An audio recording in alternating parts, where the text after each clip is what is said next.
None of what I'm telling you is my opinion. It's all grounded in the tenets of biology, not psychology, biology. If you look at a cross-section of the human brain looking from the top down, what you see is the human brain is actually broken into three major components that correlate perfectly with the golden circle. Our newest brain, our Homo sapien brain, our neocortex, corresponds with the what level. The neocortex is responsible for all of our rational and analytical thought and language. The middle two sections make up our limbic brains, and our limbic brains are responsible for all of our feelings, like trust and loyalty.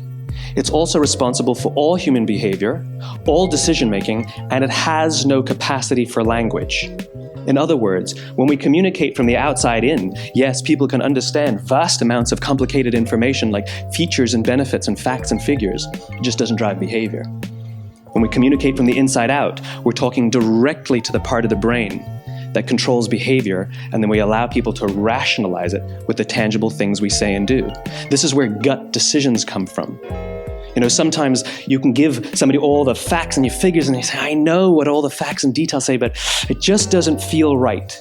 Why would we use that verb? It doesn't feel right. Because the part of the brain that controls decision-making doesn't control language. And the best we can muster up is, I don't know, it just doesn't feel right. Or sometimes you say you're leading with your heart or you're leading with your soul. Well, I hate to break it to you, those aren't other body parts controlling your behavior. It's all happening here in your limbic brain, the part of the brain that controls decision-making and not language.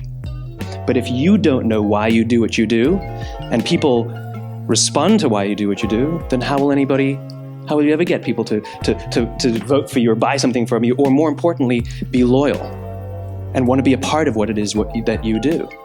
Again, the goal is not just to sell people who need what you have. The goal is to sell to people who believe what you believe.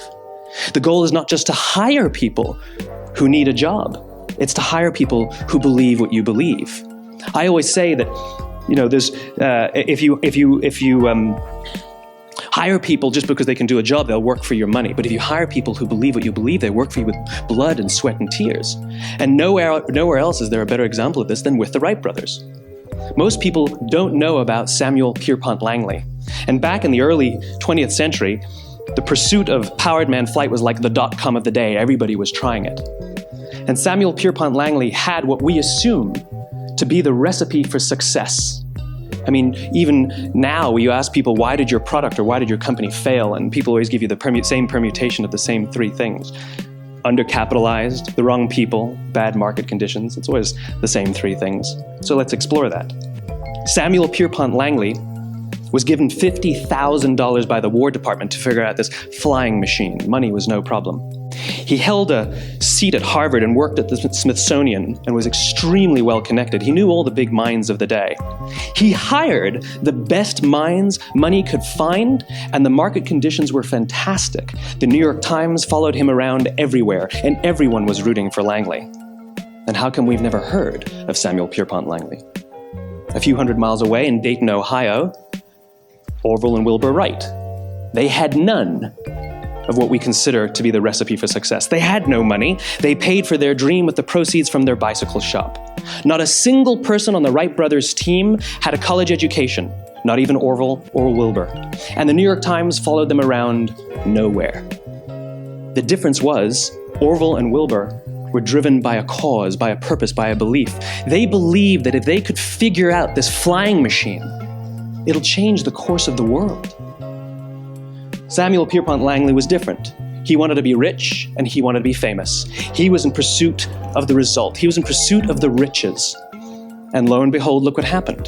The people who believed in the Wright brothers' dream worked with them with blood and sweat and tears. The others just worked for the paycheck.